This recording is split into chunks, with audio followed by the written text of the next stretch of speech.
This is WEBurlesque. This is Abby Fantastic. Hi, this is BB Sanchez. Hey, it's Paris Stilton. Hi, I'm Bobby Burlesque. This is Caddy Wampus, and you're listening to WEBurlesque Season 10.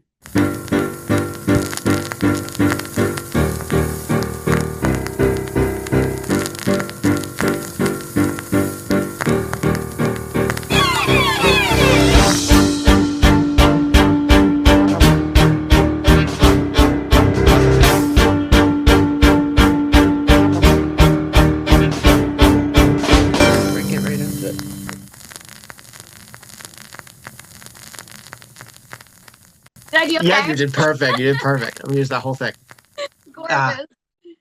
This is WEBurlesque podcast, and I am your host, Victor Devon. And through the miracle of fiber optics, I get to talk to nightlife individuals in the field of drag, burlesque, and cabaret. And today is no exception. I have a queen, everybody. I have a mixed exotic world. Hello, hello, Honeybee Rose. Hi. So, how's it going, world? We're trudging, we're trucking, we're doing what we can. Oof. Now you've had a whirlwind 2 years, particularly since winning Miss Exotic World. But let's get something out of the way. You won under a different name. Oh, I did, and we love her still. So back in 2024, when I won, I was formerly known as Ms B LaRose. And it's really funny because sometimes as I'm even like hosting shows, even my own shows, I'll let that name slip. I mean, like, I'm your host, Ms B LaRose. And yes, you can also call me Honey Bee. But yes, long story short, I used to identify as Ms B LaRose, and we still love her. It's been a fun time getting the opportunity to see myself in a different light and how I want to move forward with my art, with my burlesque, and kind of making a timestamp even for myself in the evolution of. I think it's crazy to think that something as how you identify yourself can stay stagnant when it's such a whirlwind of a world we live in. And so back when I decided to change my name to Honeybee Rose, lots of factors came into consideration. Well, let me back up because I do love Ms B LaRose, and not a lot of people know which and why I decided to use that as a stage name. So from my civil name down to the bones, everybody always called me B. It was just been a motif that has been carried with me since the 4th grade. Everybody would sign off with little bumblebees to address me, or I would sign off like with little bumblebees to address myself. So I've always been known as B.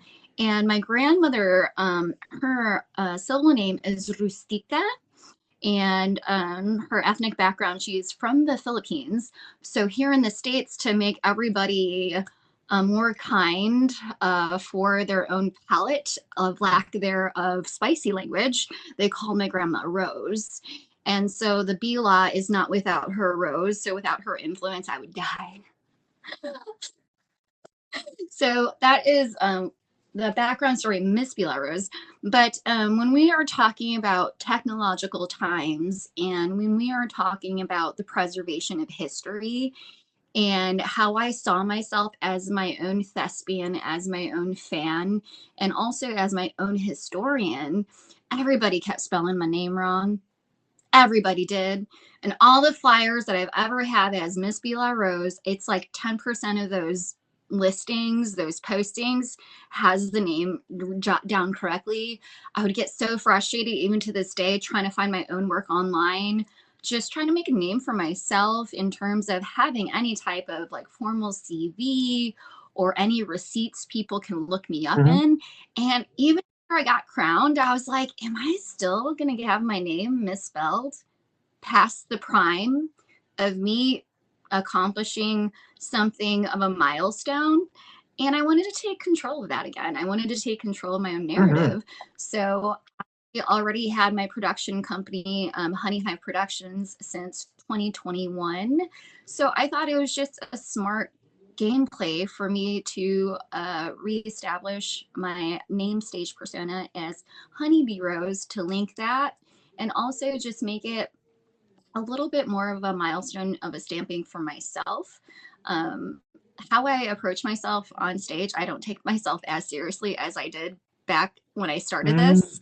And I feel like Honeybee is just gives so much more air and so much leeway for people to approach me, for me to talk to people. And there's just so much fun puns that come out of it too. I can get into like really fun characters on the microphone also that I don't think I was like allowing myself to tap into for my formal stage name. And it's also kind of fun seeing the timeline of when people know me. A lot of people that still see me, they're like, oh, Ms B or B La, or how's Ms B LaRose doing?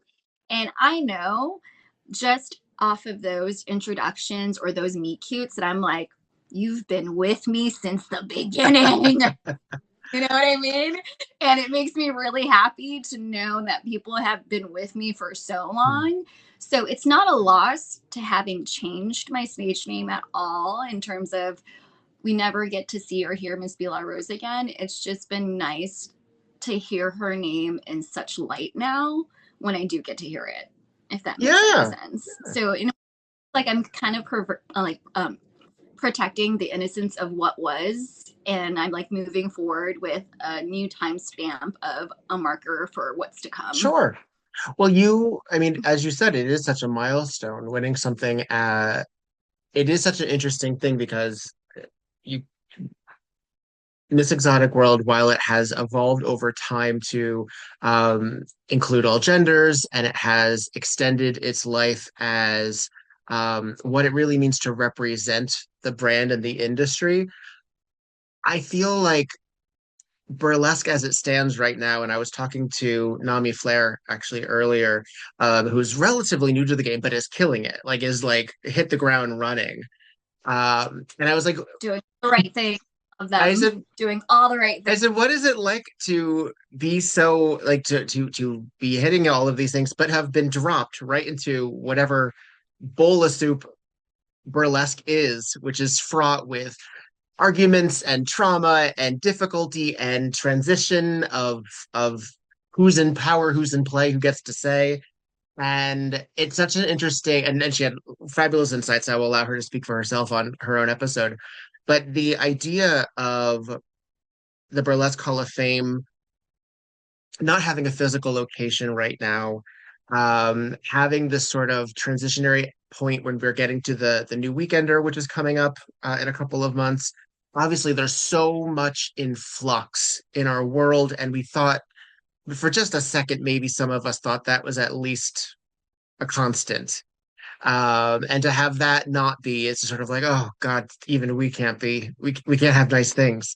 How do you feel as an ambassador for what Miss Exotic World's legacy is, which is decades old, which is enriched with such fabulousness? Um, how do you contend that with just being B, just being B? I feel like in these instances, and even taking what's going on kind of in our right now, it's like we kind of just need to take a beat, touch some grass, and take a step back. You know what I mean? So we lost a brick and mortar place, yes. And it feels like in terms of a ladder, we're moving down on a ladder of progress. Sure, that's perspective. But at the same respects too is how I see it now, how I see how I carry myself in the journey is that it's not a ladder, it's a road trip. It's an unknown destination, and sometimes we lose a tire and we have to take a pit stop and patch it back up or recruit some help in order to get back on the road. And this is that for the Burlesque Hall of Fame right now. Like, we didn't lose the vehicle per se. We lost a tire in which we had a motive to get the reason in which why we do what we do out. It doesn't stop with brick and mortar. It actually gave us an opportunity to put into perspective of why does this matter so much? And for some of us to kind of let us be reminded that not to take nice things for granted because we'll lose them. And even though it's a difficult time right now, I think it also gives individuals not to take things for granted, to take a look at the people around them, to make sure to check in and really see what's going on with your own individual ecosystem. So that way we can continue to build off of our own resources and to continue to spread the word of the gospel of what is burlesque. Before the Burlesque Hall of Fame, what did we do? We continued to put ourselves on stage, we protested, and we talked about it. We talked about it amongst ourselves. I feel that, especially in these times where the social stratosphere of the world is on fire, why not take a little bit more time to check on each other and make sure things are patching up? Mm-hmm. And so I feel like as an ambassador, I am very, that's another thing too. Like when you win the crown, no one really tells you become an ambassador. It's kind of like the internet does too. And I guess that's a whole nother conversation. But I think that it's fought with peril to name any sort of person an ambassador of burlesque. We are kind of our own ambassadors at this point. And I think everybody needs to start seeing themselves as that way in the work, the spirit, and the progress that is burlesque. So it's like we can't really rely on BHOF to do that for us. Certainly. We have to rely on each other in order to do it. And I think, after it all happened, the power of collaboration started happening again. You know what I mean? Take, for example, the exhibit for, Black History Month that Aquarium Spoon put together. Like, if the Burlesque Hall of Fame hadn't closed, would that exhibit come to be? You know? I mean, eventually, yeah, sure. But it helped facilitate the other. It helps, yes. Yeah. You know what I mean? And I also, it's like a reminder that we can't put so much responsibility on just one institution to do the work for us. Well, particularly because we are such a diverse bunch of folks. I say on the pod very frequently that we're all like different crayons of neurodivergence in the same box, and that we all come from different backgrounds or we all have different perspectives, particularly when it comes to both art and entertainment. So let's get into some of your formative years. Let's lead up to your crowns. Where did you first realize that being a showgirl looked like a possibility? Oh, the origin stories of Ms B. So back circa 2013, I was doing all the big girl blueprints that they tell you to do, go to high school, go to college, get your degree. And I was doing so great at it. I was really doing the thing. I got my first big girl job, I was living in Chicago, moved out to Kansas City, Missouri, and stayed there for in my 20s. I had my own territory. Oh, by the way, I was in sales and marketing. And so I was supposed to, get the big house, 2-car garage, 2 dogs, a really decent fiance lined up. And I kind of just looked at myself and I was like, is this it? Is this it? And just doing the same routine. And I felt very lackluster and I needed a change. And I didn't know where to start, but back home at my roots in Chicago.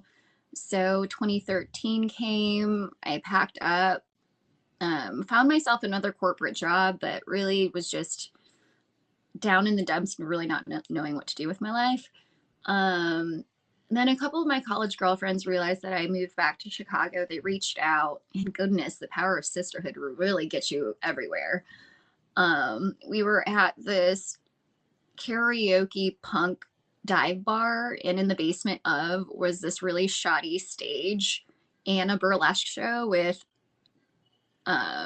people that I had not realized that were some of the best in the business, and especially in Chicago. Folks like Lady Jack, who now goes by Lindsay Marks, fucking fabulous entertainer, performer, producer. Jeez Louise was in the show. What a hoot. And there's one particular individual by the name of Angel from Venezuela that really took the cake for me. The amount of joy that radiated from this beautiful human, and all the bachelorettes in the house, and ourselves included, were just going nuts for this beautiful godlike man. And it felt like a beam of light of just his raw energy and joy was just directed at one person. And I was just like following this aura of light that was beaming from him.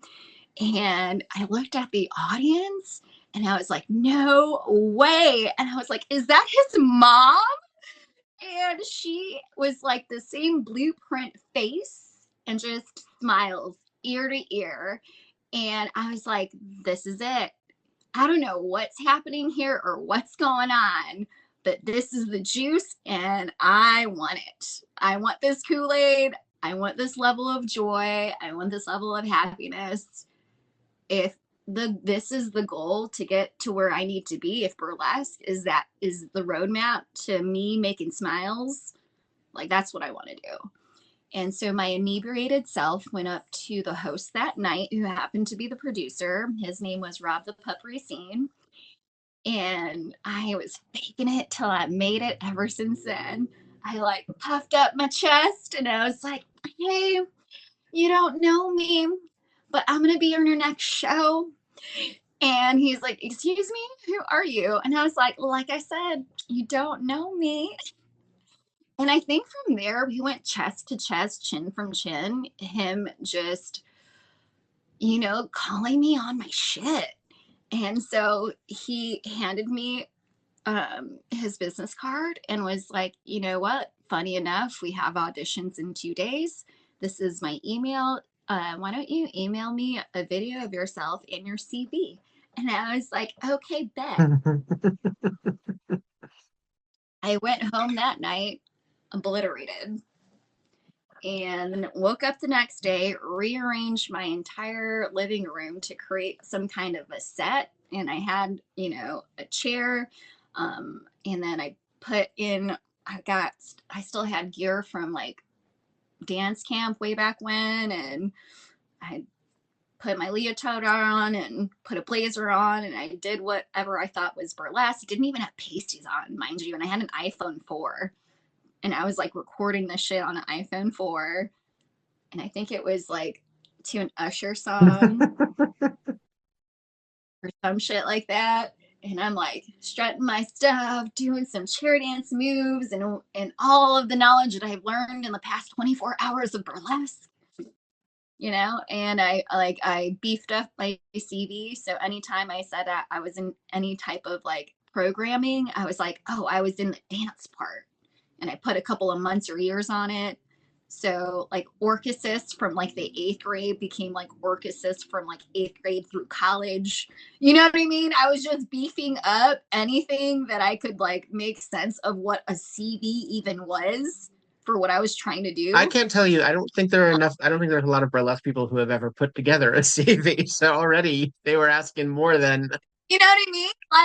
Like he asked for it. So I was like, I guess this is what you do. I'm like, he's the producer and I'm trying to get an audition. So if he says, give me a CV and a video, I was like, okay, I'm going to give you a CV and a video. So then I emailed it. And mind you, I had this cute little terrier walking in the background of the video. Oh my God. And I don't know. I digress.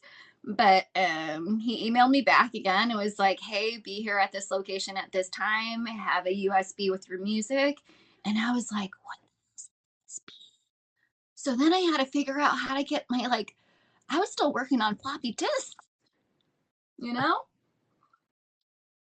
somehow I figured it out. I figured out how to get music onto onto this Uh-huh. USB.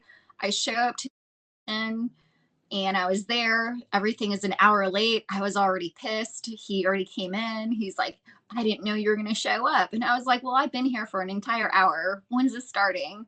And he like looks at his set list and didn't even put me on it. And then he's just like, looks at me. He's just like, well, how do you feel about going second? And I was like, I think that's great. And then he's like, why? And I'm like, well, I get to watch the first performer go and know how the program works. And being second, I get to watch the rest of the show and have fun.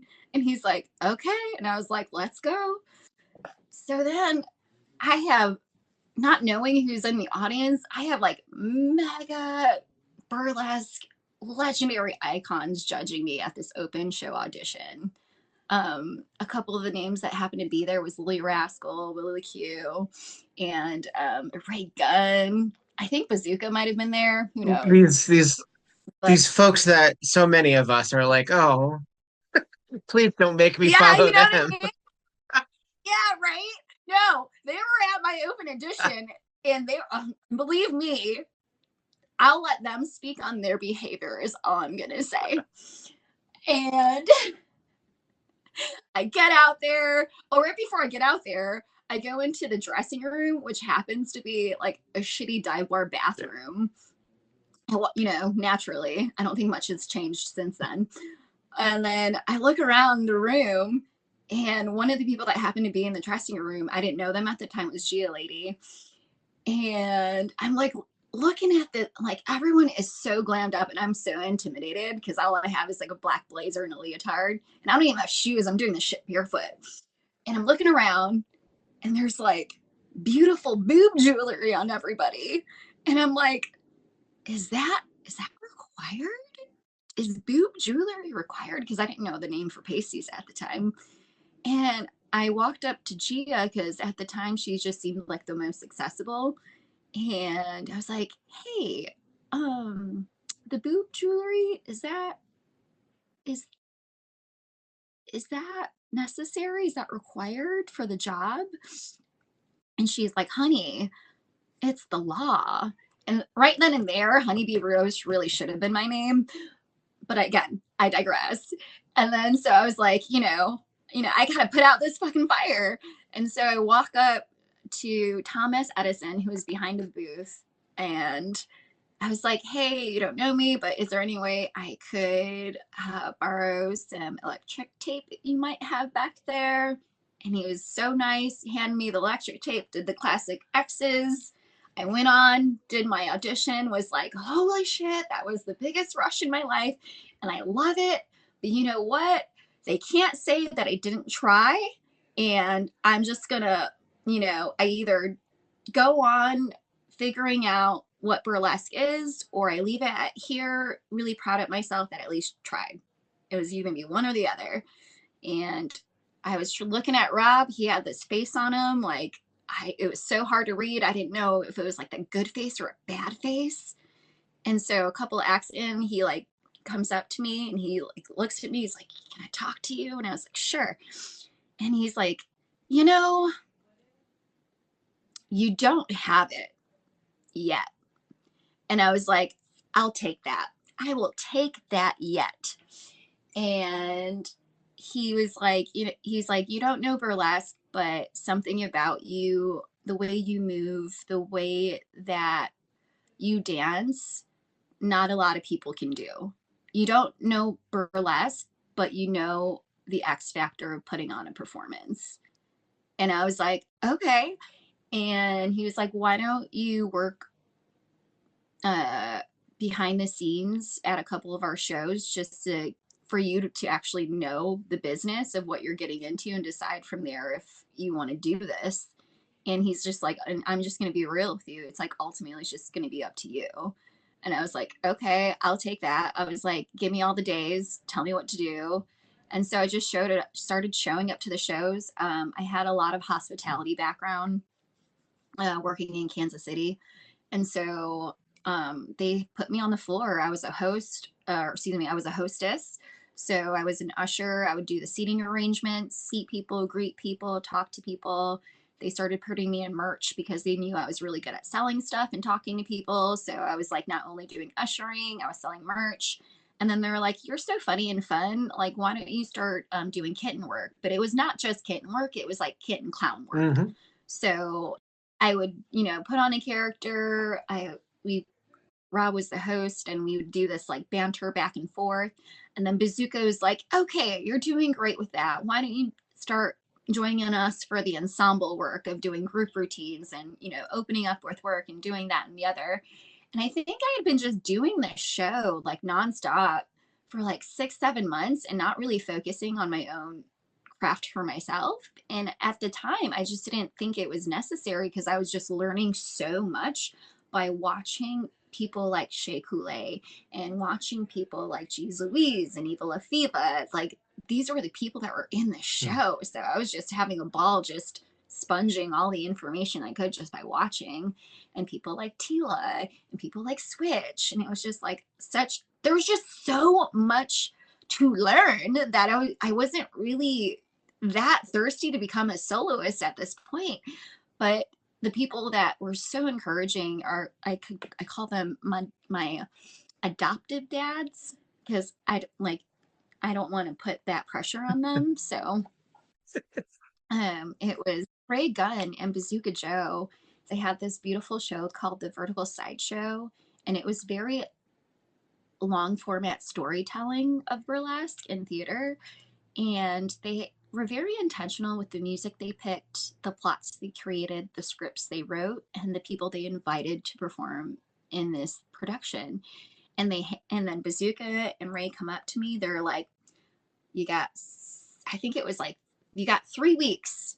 Here are a pair of fans. This is your song. Figure it out. And I was like, bet. So they forced me to work on my own work. So they gave me a tool. I don't know in this day and age where any one person would just come up to a random new performer and be like, here are $1,000 feather fans. Use them, have as much time as you want with them, figure out your solo routine with them. But they did that. They had enough faith in me to create my own solo work. And then from there, I just kept doing what I love to do, whether it was production work behind the scenes or creating my own solo work to the costuming. Like I was done. I was sold. But like burlesque has me. It has it stuck. Hey, this is Viktor Devon, and I like socks. I've always been very open about my appreciation for the fabric that goes on my feet, and I want you to enjoy them too. Please go to footclothes.com. Look at the variety of fabulous novelty socks that do not suck, and indulge. You can get 10% off now with the name Viktor Devon as a promo code. That's VIKTORDEVONNE. Put it all together, no spaces, and enjoy.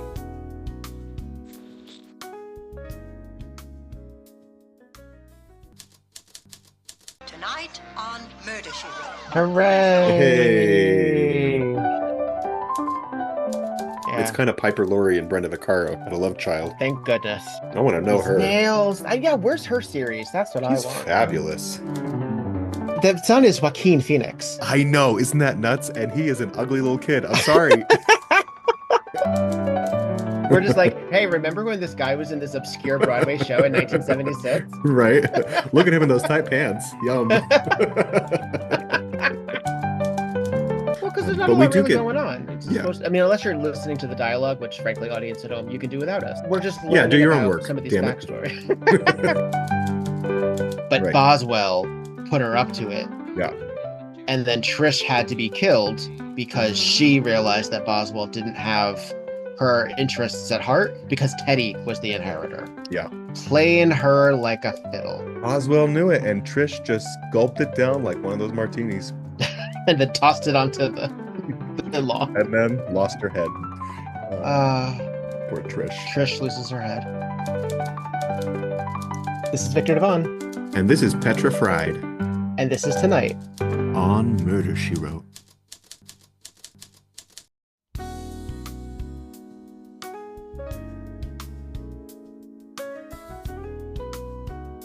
Do you have that sort of nurture caretaker in you? Not all of us do. Not all of us can.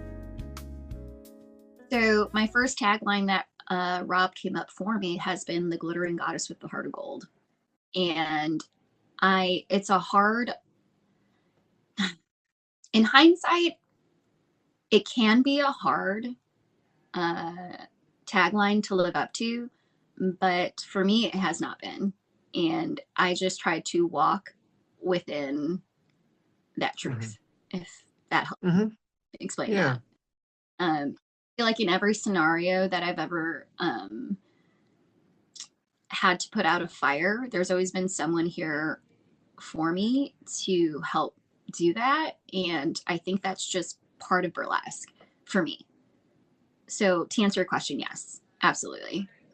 When you were developing your personal style and your interests, I mean, you sort of give a lot of quintessential silhouette when it comes to when people might think of the cage panties, or with the glittering and the style, and you have this beautiful lithe body that drapes clothing gorgeously. Um, how much of that came out of nowhere, or did you have something inherent in your head sense of? I mean, I know you didn't know pasties, but did you at least have an interest for the glitter and all that gleams? When it comes to the formalities of the costume, I honestly was just trying to keep up with I'm constantly trying to keep up with the polish and the professionalism of having a put together costume when it comes to costuming. How the look comes together, though, it's evolved throughout the years, really. And the stoic, statuesque style that people see in the now, because since having won the crown, and now that there's just a little bit more of a broader audience, they're seeing a time of me that's actually kind of new. The silhouettes, the slow burn, this part of me in terms of the work that's seen, I think only recently started just around the time of 2024, me taking the big stage. I feel like a lot of my style has been, one, in part moving and listening to my body and what it and she and they can do for the matter at hand, and also from the practice that I've been able to put into this the last 11 years, and idolizing the people that inspire me.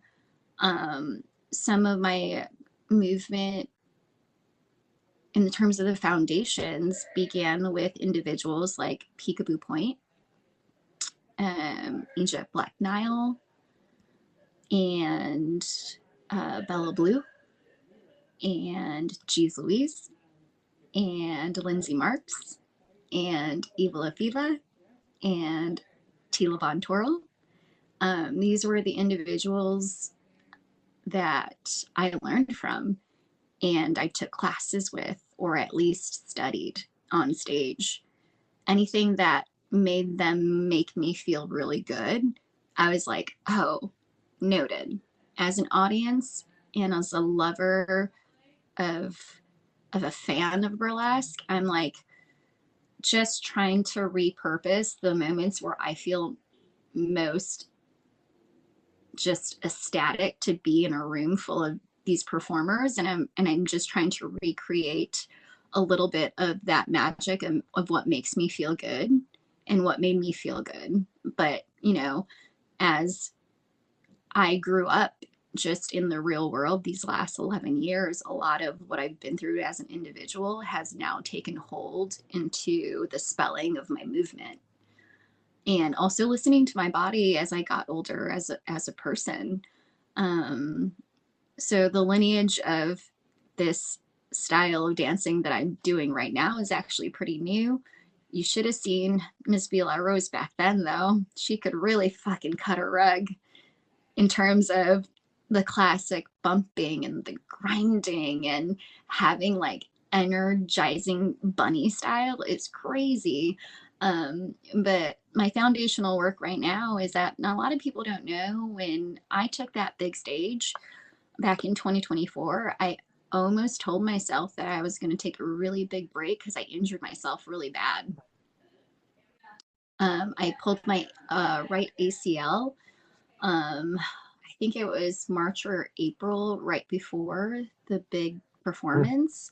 And I even had to talk to Dahlia and Tila, and I was like, hey, I know I'm also doing this big group with you, but just so you know, I don't know if I can, do it. So if, as we're choreographing, put me in a place where you can just take me out, because I don't know if I'm going to be able to make it with this injury.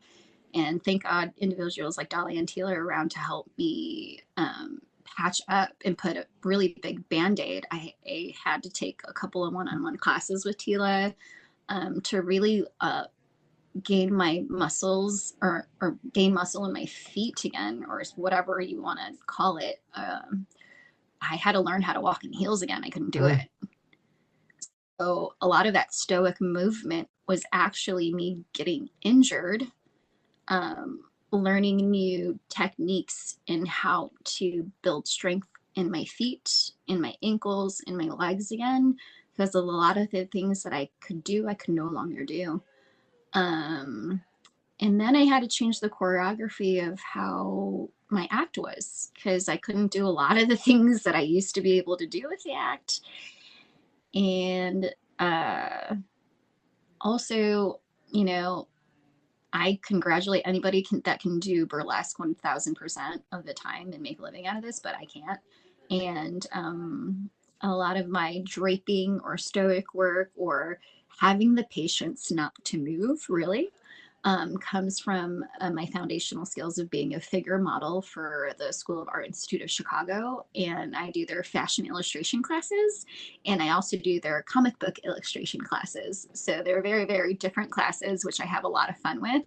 But it's posing and not moving all day, every day. Yeah. Actually, today I just got done with a shift, showered, put some kind of appropriate face on just to be here. Well, thank you. Now, no, thank you. I was like, somebody get me out of this grind of having to go downtown, and I just want to be in my house again. So like all of that work also comes with the practice, and the more you do your practice, the more you just feel so secure in your body to not really give a fuck about what it does, because you trust yourself so much because you've been doing this for so long. Well, would you think yourself as a perfectionist, or a perfectionist up to a point? No, I'm not a perfectionist at all. At half the time I'm performing, I'm just like, please don't bite it. If I just can't, like, if I can just walk off the stage and not fall, it's a great day. I don't, I think what I find in being in the perfectionist part of the process comes with my costuming. That stuff, like making sure things fit the way that they need to fit in terms for it to work the way that they need to work on stage. Like, I need my costume to work because I'm too worried about myself. And I only want myself. I don't want to work with the costume. So I say, if like in terms of me being a perfectionist, it's with my apparatuses, or it's with the apparatus of how I use my costume. That I would say is like, in my mind, where the attention to detail has to be point on as possible, is the attention and care of building a costume, because I'm going to be wearing and tearing it up. But in terms of what I do on stage, I don't feel the need to be perfect on stage, because my life is not perfect. I am not perfect. To deliver something so perfect on stage just wouldn't feel authentic. I feel like I honestly feel like I think I'm more chaotic than perfect, to be honest. And I think it's through the chaos I connect with people. they're like, oh, this bitch really doesn't give a shit. And I'm like, yeah, I fucking don't. Let's go. Well, you seem to have the chops to, I don't want to say fake it till you make it because that seems reductive, but to It's not. I'm still doing it. But go ahead. but at the but to be confident in bullshitting is such a necessary part of getting work for a lot. Like, I mean, really, I mean, it boils down to you expending on your CV as well as going in there with gusto. I mean, there are people who would take that, who would be very put off by that, but that kind of self-awareness and capability that you can then back it up, that does take a great deal of effort, I would think. Just Oh, yeah. absolutely. Alaska is not by any means, no, not whatsoever. I think what helps is that what people don't realize is that confidence is not an inherent thing. It's a muscle that you have to practice. Confidence is the lack of knowing and doing it anyways. Hmm. I think for me, it's like when you're in this industry, it's like if you don't try, you're not going to get anywhere. So I didn't have this level of confidence without having messed up a shit ton of times. And it's in those times that you have to make that change, fix it, and reapply yourself. And so what people do end up seeing is my reapplication, my tenacity, my ability to pivot, or my ability to see something that is a mistake on my part, but be proactive enough to still want to deliver something beautiful, something that makes everybody feel really good. Mm. And so I think people mistake confidence not being associated with failing. Mm. And I think they work part and parcel. Like people hear that word and they're like, oh my gosh, you know what I mean? But failures can come very small and have not adverse effects, but if you can like pinpoint those small measures and just take the opportunity to flip it and make it a good measure, and then you start building on those good measures together, that's confidence. You know, in any point in the game, if you don't work on those good measures, that's going to dwindle. And so does your ability and your approach to have faith in the outcome. Mm-hmm. So I think for me, like confidence is faking it till you make it. Like it is making the decision to do something, anything, anything. And then it's like when you start realizing that you're making good on your decisions, that decision making becomes more easier because you're putting in the practice. So when people decide they want to do this, it's like, well, you know, put in the practice, whatever that means to you, whether it's your costuming that needs work, whether it's how you are staging yourself up on stage, whether it's your communication skills. I've been in this business for like 11 years now, and it drives me wild that people don't put as much effort as they do perfecting what they do on stage to perfecting how they can communicate and really sell themselves.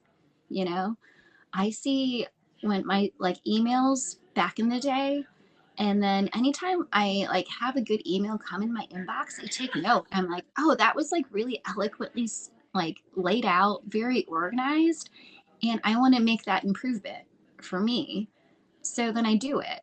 I like format how I start putting together words and sentences and how I start talking to people, how I start asking for things in a way that is not going to be such an inconvenience to somebody.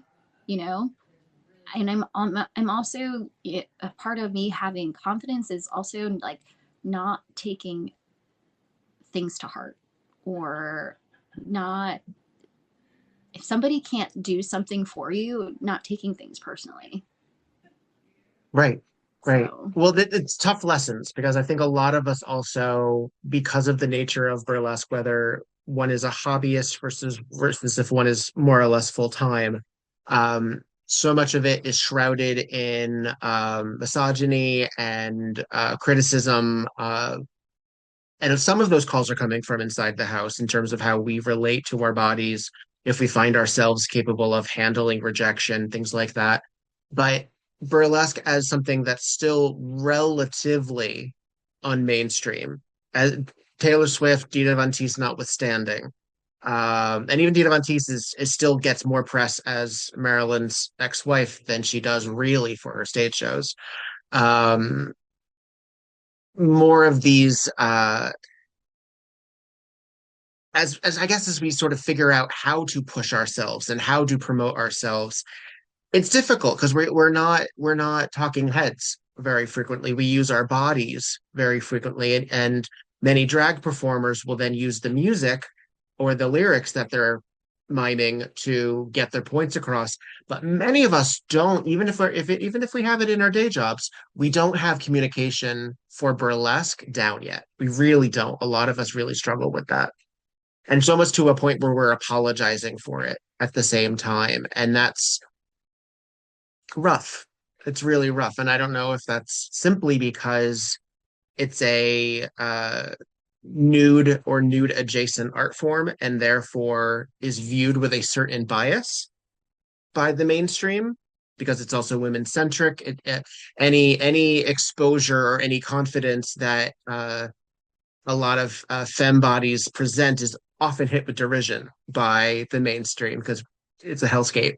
And then you add in fat people, you add in queerness, you add in trans identity, you add in people of color, you add in disability, all of these different intersections. And suddenly it's the wokest art form on life. Which is my favorite. I mean, I love it. Don't get me wrong. It is my favorite thing. It is the only thing I know how to do. Um, is to be part of all of it.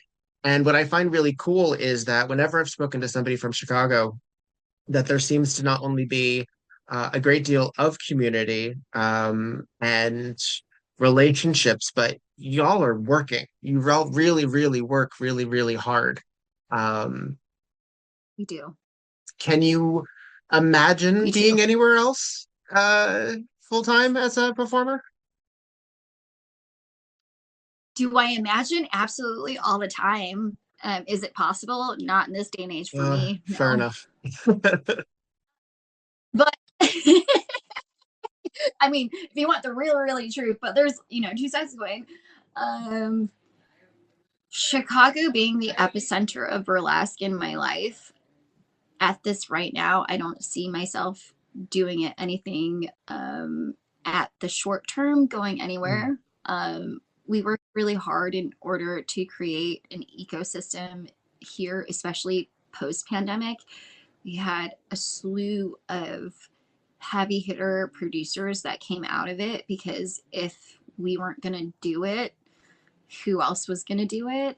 And then, it's been also been such a crazy time, the pandemic, but it also taught us how to turn to each other for help and figure things out and create programmings that are still here.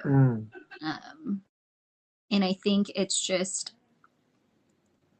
I think inside we all kind of knew it's like, if we are not going to help each other, this isn't going to happen, And so I think everyone now sees kind of like the bigger picture. When one of us in the group has like a big idea, it's like, okay, well, our big ideas have worked well for us in the past, so why don't we all throw ourselves into it and figure it out? And I think that's kind of like the audacity of burlesque, is just having the audacity to talk about your big ideas. And if you think it, you can say it, you can do it. And I think a lot of people get stuck with just thinking and not saying and then not doing. Doing is scary. Doing So is scary. doing is scary. So when you find a group of individuals who are all kind of talking and thinking the same like things, and you get us all in a room together, it just feels a little less scary. Tell me a little bit about Honey Hive. Honey Hive Productions came out of the pandemic in 2021. The first production that I came out of it was Stripped. And with Stripped, it just gave me a chance to really figure out the different parts of the business that I did not know, which big one was definitely hosting. Didn't know how to do it, had to make myself figure out how to do it. And also something else that came out of it was the opportunity, how to pivot the upsell. Again, burlesque, gosh, is not mainstream. So we're all fighting for the same $50, $75, whatever rate you can think of. We're all fighting for the same one. Stripped was no different, but what did come out of it was the opportunity to have a sandbox. Have a sandbox where I had the opportunity to put people on stage that I saw were doing some interesting things with the art form, not getting a lot of stage time, and making great shows with it. And with that was the upsell of coercing our audiences to tip us. Other productions alongside Honey Hive was Shimmy LaRue during the pandemic too. She was the forefront of landing the venue, Bordel. And I think with, being on the road, you picks up so much of people's styles, but not only styles of what you want to bring to the table as a entertainer. If you're smart enough to let yourself be open to learning, be smart enough to open yourselves up to how other people put on a show and put on a production, and visiting places like our sister cities like Minneapolis and New Orleans, we found a huge opportunity for tipping. And it's like, I see you, New Orleans. I see you, Minneapolis. Like, okay, bet. And I think, traveling and learning about other people's productions, what works for them, what doesn't, especially being such an underground art form with, trying to get the most out of it with such shitty pay. You're like, I'm going to make every upsell I possibly freaking can. And so Honey Hive Productions came out of a place of necessity. We needed more shows. So I had nothing else to lose, but only gain. Like, I knew how much money I was getting from the government every week. You know what I mean? So why not try to pitch yourself to venues, make them give you a budget? So they gave me a budget, and I was like, well, just be smart and don't overspend. And so Stripped came along, and it really taught us the power of upselling your audience, whether it's like selling your merch, selling that audience for tips, learning how to communicate on the microphone to coerce people to give you more money outside of just the show and really put into your practice. I hung up Stripped for a little bit, I want to say in like 2023, so I could get back on the road and start touring again, because I missed that part of myself in like we do. And so, and now I'm back in the wave of coming out of a touring season of years and applying myself to being a producer and a teacher again. And, being on tour and being close with Minneapolis, I started having a better relationship with my sister wives, Lily Rascal and Muffy Sinclair. We bonded over the years so much closer. Touring with them over into Minneapolis, we created stronger bonds with, Foxy Tan. And so Foxy, having the biggest imagination, was just like, hey, Honeybee, why don't you franchise nudie movies? And I was like, you know what? It feels like a good time to give back to the city that's always done so great for me. And I saw an opportunity where we had an influx of new individuals coming into the industry. And I saw that there was a need to have more space for them to take up space on stage. And I was like, all right, Foxy, yeah, let's bring Nudie Newbies to Chicago. And so Honey Hive Productions, created the franchise Nudie Newbies in Chicago. And it's been really nice not only being in the center of touring and feeling what it feels like, what you need as a performer, a new person coming into a new town, what it means to have hospitality, what it means to have accountability, what it means to be taken care of, so that way your performer can put their best foot forward getting onto the stage. And so my focus for this year is just making sure that people are having a good time and getting paid. And so that's the goal, nice, isn't it? Let's right? enjoy Yeah. ourselves, and, So and if you're going to force as a us to have capitalism, let's like, enjoy ourselves. I feel like I just over the last couple of years, just being on tour, I felt like I was just jumping through so many hoops and ladders, doing the communication gatekeeping game, and trying to line myself up with shows and shows and shows. And I'm like, why am I trying so hard to line myself up with people when people want to line themselves up with me? And I was like, oh, I need to shift my energy, and I need to listen to what's happening, and I need to see what's going on. And so I was like, if I can't put myself in productions that are not going to take good care of me, then I need to be the person that's putting on productions where I'm taking care of people. So this year I definitely made it a point to be more grounded back in Chicago, making sure that I'm also contributing to the beautiful ecosystem and people that have taken care of me.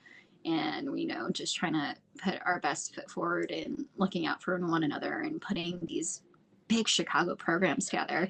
I mean, coming up, we have Juneteenth by Bodysuit, and that has been also a lovely project Honey Hive Productions has been a part of over the last handful of years. We've been in charge of the volunteers programming for that production and gathering up the troops of Chicago and make sure their shows are running. Honey Hives is also putting together a caravan of characters for Minneapolis's Tassels Off that's happening in July, at the end of July. And it's a great weekend of burlesque summer camp where people just show up at a barn that get glammed up and kumbaya and hang out and do crafting, do summer activities, and also get to put on a stage show in a barn, and it's a lot of fun. And so I think with Honey Hive Productions coming back into play, the focus has been very much, let's be in situations where we're doing good work, we're putting on a good show, but we're also having fun and getting paid and taken care of. And that's kind of like the vibe that I'm going for the rest of 2026. Are you still a fan? Truly. Are you still a fan? That's why I'm producing. Of course I'm still, you know what I mean? I think that's what I missed. I missed curating the shows that I wanted to see and have fun with. I will forever, first and foremost, always be a fan. If you are not first and foremost always a fan, what are you doing? How do you even do it? You know what I mean? I'm every chance I get, I'll be there. Watching. I'm always honestly, I would say 90% of the time people invite me to their show. I'll go if I have the availability. And if I'm at the show, you're gonna know it. I'm gonna be the loudest one.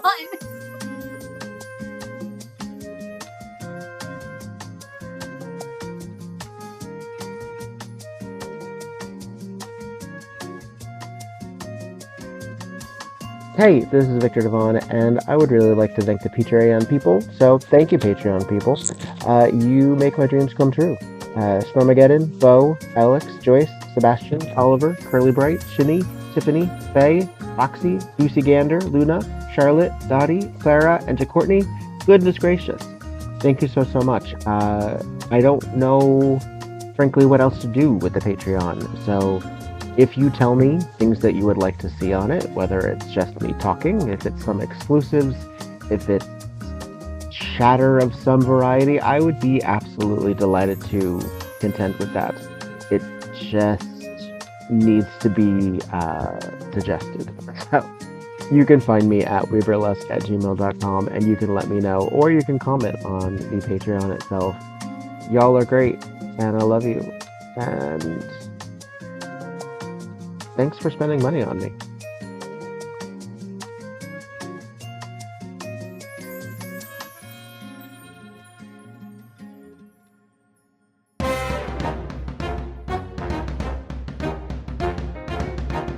Hello, kitty cats, and welcome to Tales and Tassels, the show where you pounce into the lives of burlesque and nightlife performers, their craft, their cats, and how the two worlds intertwine. I'm your host, Gemma Smith. By day, I'm a manager at a kitten nursery, and by night, I host the Cat Beret, New York City's cat-themed variety show. This podcast is for cat-loving creatives. Whether you're twirling your tassels on stage, chasing your next big idea, or just trying to keep your cat off your keyboard. Season 1 is streaming now, with interviews, solo episodes, and bonus chats with feline experts. And Season 2 will be back this October with even more. I'm truly passionate about growing a community of curious, creative, and cat-loving humans. New episodes drop every other Thursday. Be sure to subscribe, follow us on Instagram at Tales and Tassels Pod, and send in your stories or questions to talesandtasselspod@gmail.com. You might just hear them in a future episode. Thanks for listening. I'm so glad you're here. Take care, and until next time, kitty cats.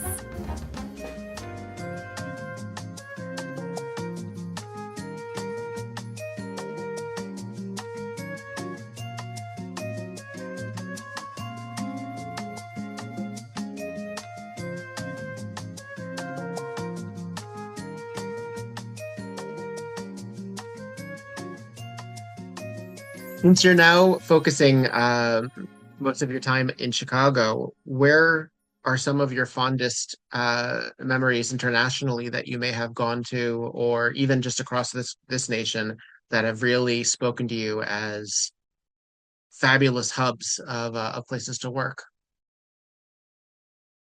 One RIP now, but one that really just stood out for me was Poland, Warsaw, Poland. When I was on tour, I think back on 2024, they had this venue called Madame Q. It was produced by Madame Medusa, and it was this burlesque collective. I can't even explain it, but essentially two broads put all of their money together to buy a warehouse basement venue and turn it into a speakeasy made by and for their burlesque community. And the speakeasy was called Betty. Oh, gosh. But I have to say, though, in terms of like the tenacity it takes to put your savings together and create a venue from like the ground up, put in a stage, put in a wet bar, put in this beautiful drink programming, and then create such a queer coded space where the audience members just feel like home, was, especially outside of your own home in your own country, was out of this world. And I live in a neighborhood that is 50% Polish and 50% Hispanics, and we are all coexist together such in a beautiful way, and I love my neighborhood. And then traveling to a place like Warsaw, Poland, I was like, holy cow, this is literally Chicago's sister city. Like, I have a huge population of immigrants that come from this country. And when I talk about Chicago pride and I talk about Chicago hospitality, I saw a lot of what makes us tick there. It was like a home away from home. They take taking care of people really into consideration, and I was blown away by the culture, by the people, and by that city. So I don't know, but sad to say, this last year the venue closed. So I know. So I don't know what's going on with them now. The impermanence of theater is such a mixed blessing. It is. I don't know. I get so cranky about things going away, and if I could get like that cybernetic implant where I could just relive things over and over again, that would be what I would go to. I know, 1000%. But I also say on that vein, another place that kind of did blow me away being on tour was Misty Lotus's production. Oh my gosh. Another fantastic producer over in Switzerland. Switzerland kind of in that regard. I don't know if it was so much Switzerland or more so Misty.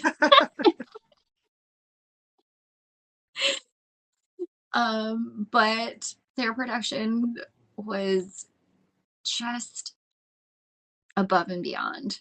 Like, I think when people forget, no matter the stage of how big it is, or how small, or how big the audience is, or how small the audiences are, I think sometimes we forget how DIY this is. You know, I don't know if other people, you know, when they see a show, they're like, oh my gosh, their budget must be like so big or whatever, what have you. And it's like half the time, like, people don't even have a budget, especially here in the US. What I am like really floored, and it, again, just like macro level problems of, you know, living in the US, is the amount of attention and the amount of support other countries get for burlesque. Like, the amount of grants that are granted to individuals for the art of burlesque outside the US is insane. Like, like, I feel like other countries have gotten grant writing down to a T, where they're really taking advantage of the arts programming that their country is able to provide for them. I think there is an untapped opportunity for grant writing here in the US in general, for more of us individuals to really build on our skill sets. I think we're missing something that other people are doing when it comes to grant writing. But that's just me. No, you're not wrong. I think that burlesque as an art form is tremendously underfunded when it comes to and I feel like we still struggle with the invitation to the outside world of allowing burlesque to be received by a maximum audience. I think there's a lot of people out there who would really live for this if they knew more about it, if they had more access to it, if they were invited more into it. Because I think that burlesque is one of the most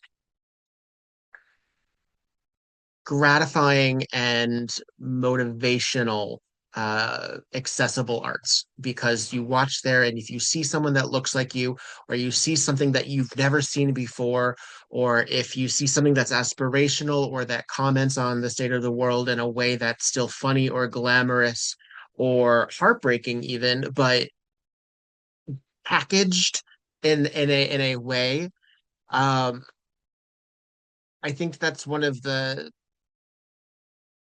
the things I would love to be a part So, of more of, but I don't know. yeah, I don't know. I get stuck. I get stuck on my I know. Like we have to have like, I don't know. I feel like we need more access to individuals to teach people grant writing. And I don't know what that looks like, either audience at home. but If that sounds like you let me know. You let me know. let us know. For grant writer, don't Yeah, gatekeep. hit the Teach us. DMs. Hit the DMs. Um, Anyway, Rose, I But find you a delight, and I appreciate you for your time, sitting and chatting with me today. Before I let you go, I have a few yes, more things that as someone who hit what for many people is the height of burlesque accolade, which is the crown and sash and trophy that is Miss Exotic World. Um, your influence is so strongly felt regionally, and I'm wondering if you have any thoughts to anybody who might not have what they feel is the community backing, or if they feel that the community is very fractured, or they don't know what to look for. Um, do you have any thought on a future nudie newbie individual who might say, where do I go? Where do I start? Do I just go to up to the guy and give him a CV and lie? I would say go up to the person and ask how, or turn to a person that's already done it Mm, and ask. I think when we don't have what we want in the region of where we are, um, this is kind of, the turmoil of burlesque right now. It's scarcity, but it's always going to feel scarce. I feel like people expect burlesque to change in order for them to change with it. And it's not going to unless they do what they want to see happen. So it's like if you see, like, ask yourselves why you want to do this. And so if you see, for me, when I have a new goal in mind, it's because I am inspired from what I see. I see a stage, I want to be on that stage. What do I have to do? Talk to the people who are around that stage. Look outside your region for the things that you want for yourself and start doing the work in terms of asking how. That's what I would say. So if there is a stage in mind that you have a goal in wanting to perform on, start researching that stage. What kind of audience is that stage serving? Is that your audience, first and foremost, that you want to be, dancing for, dancing with? Does that stage have people working behind the scenes of that producer? Who's the producer? Find out who the producer is. You know, find out who's danced on that stage. Do a little digging. A lot of the times when people are like, I want to be on that stage, I'm like, why? What about that stage?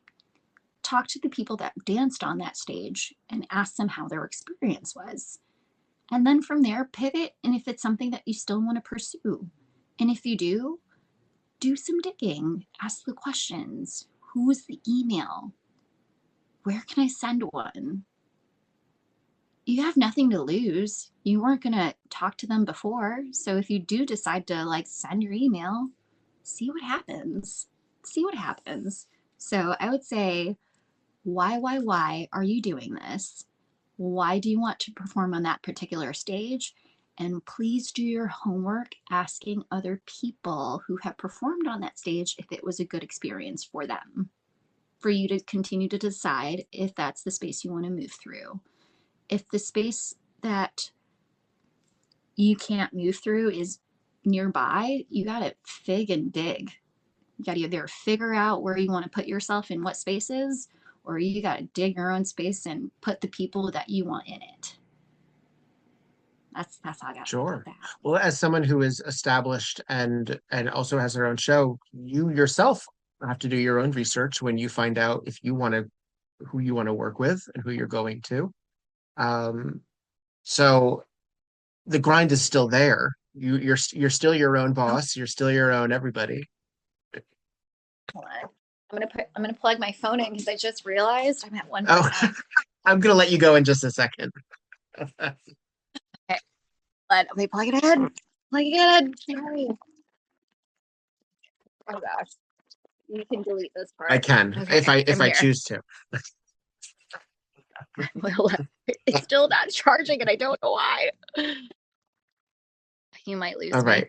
Well, before I let you go, I thank you for your time. Can you tell the folks at home the ways they can keep in touch with you and your goings on?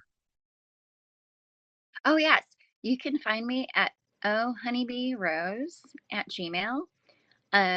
All of my links are there, but if you do want to communicate with me, please use my email. You can find it on my Instagram page, ohoneybeerose. But if you want to communicate with me, email is king. I don't do that Instagram messaging. I'm so sorry. It's so hard. It's so hard. Sometimes I do my best to manage it. I really, really do. But if you want to talk to your girl, email is the best. Excellent. The best. Oh, and if we're like cutting and pasting stuff, there's like remember when you're like, hey, when you're traveling in the world, Yeah. you're like WEBurlesque. Okay. So another group of folks that really like tickled my funny bone and like served my soul, those Australia folks. You gotta watch out for them. They are so fantastic. I had a really great time just shooting the show with them, and the amount of talent I see on stage coming out of Australia is just kind of like mind blowing. Mind blowing. And also, when you want to talk about surviving in this industry, if you look at the performers there, their portfolio doesn't stop at just burlesque. They're doing so much. They're doing the sideshow, they're doing the burlesque, they're doing the fire eating, they're They're up in doing it the air, all. all kinds of stuff. Sorry. Yeah, they're up in the air, they're doing it all. So I think but also it's just like their style of doing it is just like so unmatched when it comes to like the tenacity of like camp and the camp is like in the funny bone and all of it. I can't. Okay, No, sorry, it's I all good. I digress. appreciate it. It's just like what came back to my head, and I was like, don't forget to talk about your Australian friends. Well, I know. I mean, it's a little up in the air about, speaking of up in the air, it's a little travel right now is a little scary for a lot of folks. And I know that even last year, Betty Bombshell had to send regrets not being able to come in from Australia, as I recall, for the weekender. Oh, But when oh, things get a little more secure, whatever that ends up being, I encourage folks to go outside their backyard and find things. Um, May all the things be great for you in the coming months and the rest of the year. May you continue to thrive and teach the children as they are, in fact, our future. And I really appreciate. I mean, Say again. I'm like, who else is gonna? Yeah, like that's another thing too. I was like, don't mistreat the new kids because at the end of the day, you're talking to your future boss. I'm just No, saying. this is the thing. This is the thing. Um, yeah. Shape, I let know them we could go. talk. Let them live. But you know what? Give them good foundations too. Give them good ideas. No, Yeah. no, we're doing our best. Yeah. I think that's part and parcel why we want to do nudie newbies so bad. I was like, we got to teach these children How to behave. how to be. No, correct. Like most of How us, to behave and send an email. most of our elders, they don't know how to behave quite either.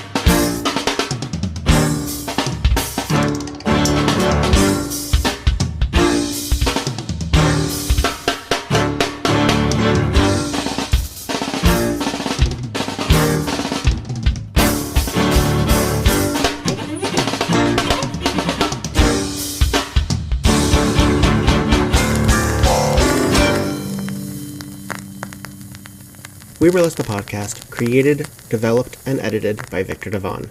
Podcast artwork by Logan Laveau. WeBurlesque the podcast cover art photography by Atticus Stevenson. Theme song, Anna 45 by This Way to the Egress, used with permission. All incidental music via Pixabay under the expectation of fair use. Please visit WeBurlesquePodcast.com for notes on this and every other episode.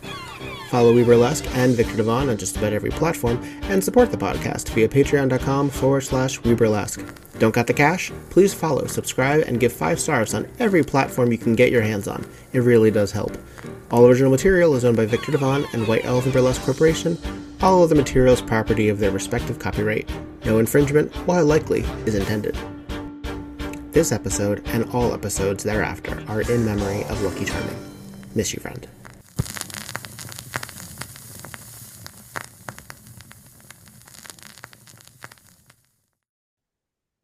And that's it. Woohoo!